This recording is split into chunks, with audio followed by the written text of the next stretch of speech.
procedure. Ngayon, corner kita, nakahong kita. Sige, palusot pa more. Kala mo, malusutan mo kami. Sige. Pag wala ka may pakitang procedure, nagsisinungaling ka, baka I'll hold you in contempt, baka makulong ka sa baba. Hearing tayo. Oh, you're trying to delay the proceedings here. So, ilang minuto na? I think 50 minutes na. Wala pa rin yung procedure. Marami pa mga resource persons na pwede tanungin dito. What's the procedure? Hindi pa po nagre-reply yung tinawagan ko sa You see, Mr. Chair? Gumamit ka kasi ng procedure. Ngayon, corner kita, nakahong kita.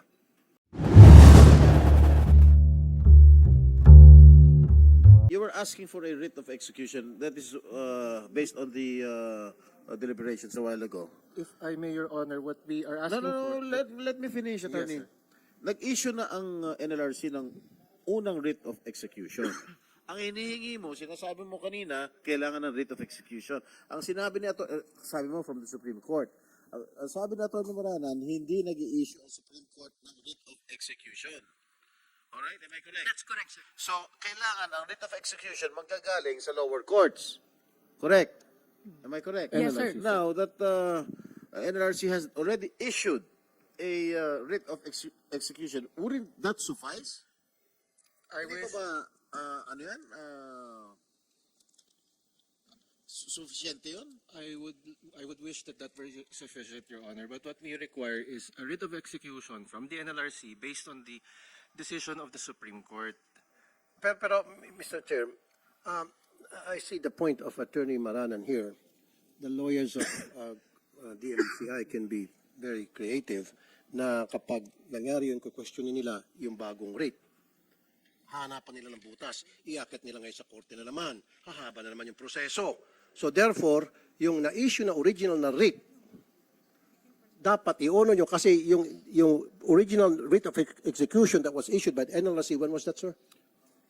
Ang alam ko po as early as 2006. 2006. Yun yung kasi pinaglalabanan.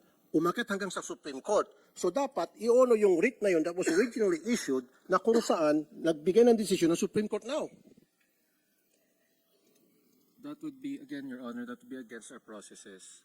What do you mean against the processes? We require the writ based on the final decision of the Supreme Court. That will be... Kaya nga final decision. The Supreme Court came up with the final decision from the writ that was issued back in 2000. I cannot change the procedure, Your Honor. What we require is a second writ based on the decision of the Ang Supreme Court. problema nga, na intindihan ko concern ni Attorney Maranan, gagawa to ng mga legal maneuver na para mapapatagal na naman tayo, magpapile na naman sila ng mga kuwano ng MR sa korte questioning that second writ. Your Honor, because there was a case filed and this went all the way to the Supreme Court, so what we are talking about is a second writ. Otherwise, we would become liable ourselves. Attorney, listen. Yung original writ of execution that was issued back in 2000, yun yung pinaglalabanan, yun yung kinukontest nga nila. Tama? Hanggang sa umakyat sa Supreme Court. Ngayon, sabi ng Supreme Court, tama yung writ na in-issue noong 2000. So, bakit pa mag-issue ng panibagong writ na naman? Nabibigyan niyo ng pagkakataon itong DMCI na gumawa ng legal maneuver na para mapatagal na naman ang kaso. Sir, but the question there which went to the Supreme Court was not the lawfulness of the writ, but the decision of the NLRC.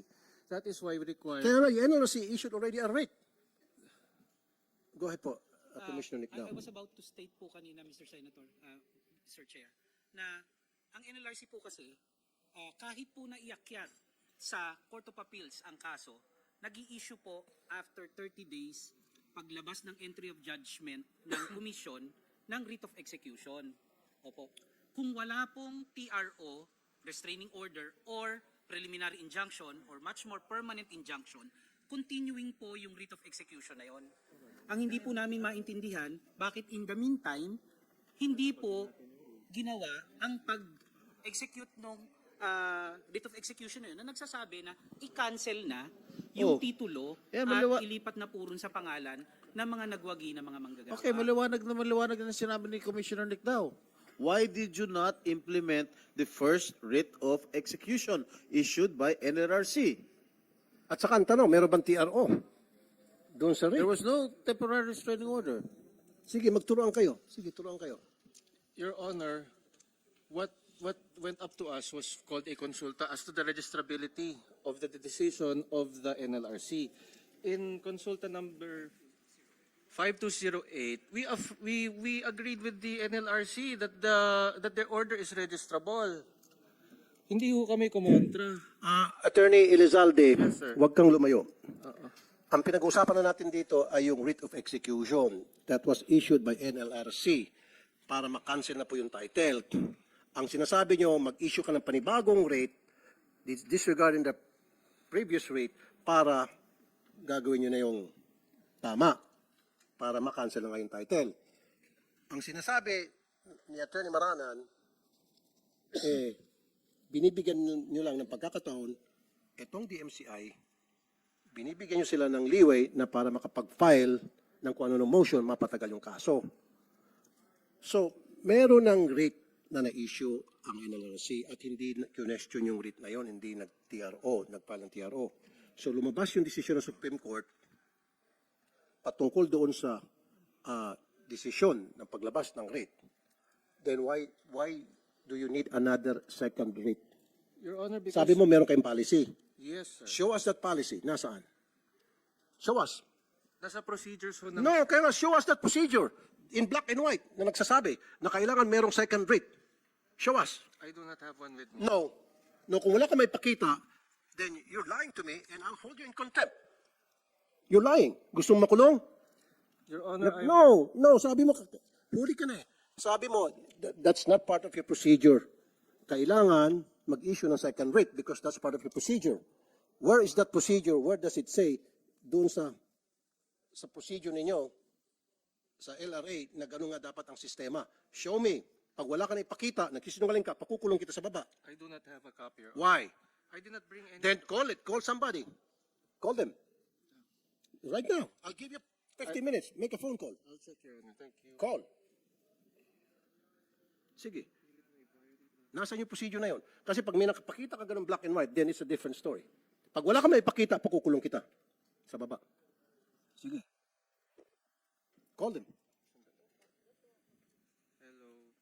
All right, just turn off your mic, please. All right, while waiting for the... Mr. Chair, dapat yung eksakto na kasabi na kailangan may second rate. Kasi yun ang binibigyan palusot eh. So, Commissioner Nick daw, abogado ka, no? So, as far as I understand, during doon sa mga sinasabi mo, no? So, they should have implemented the first rate of execution. Am I correct? Opo. Dapat na. Hanggat But they wala. did not. They did not implement. So, in your case, in your opinion, you do not need to execute another writ of execution Kung ako po ang personal based ko po na on opinion, the yes po. Supreme Court decision. Personal ko po na opinion, hindi na po kailangan. Kasi kahit po umandar po ang kaso sa Korte Suprema, maaari pong i-implement pa rin yung aming writ of execution. In the Which they absence did of- not. Yes Which po. they did not do. Yes po. All right. So, in your own opinion, as a commissioner of the NLRC, you do not need to execute another writ of execution. po ng- Mag-issue ng panibagong- ng writ of execution. All right. Maliwanag. Kasi Mr. Chair, nakikita ko, pati itong LRA, pinaikot-ikot tayo. Yung kagalingan nitong LRA sa pag-ikot-ikot at kagalingan nitong DMCI sa pag-ikot-ikot, pinagsama mo ang dalawa, bingo. Talaga wala tayong patutungan dito. Pag in-entertain natin yung kanilang kabalastugan. No, I'm not gonna accept it.